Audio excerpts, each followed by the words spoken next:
Sera kano nange kitusa Mohamed okuva mu kitongole ky'eggwanga ekivunanyizibwa ku by'embeera z'obudde kankutuse ka alipoota y'embeera y'obudde. Embeera y'obudde ekyali ya mukalwe okusinziira ku alipoota zetukuŋŋaanyiza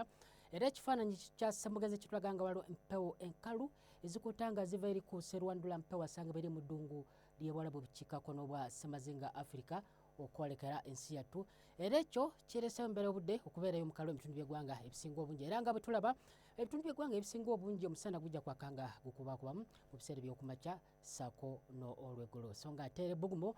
tulisobola okuba ku diguli za 33 mu bitundu ebisangibwa eri ebukiikakkono ssaako n'eri mu Karamoja so nga ate Kampala 29 wabula Kasese 32 so nga ate eri Musozo mu Kabale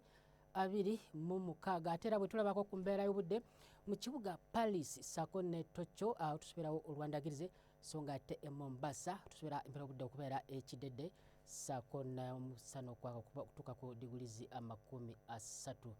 Weebala okubeerako naffe beera bulungi weeraba.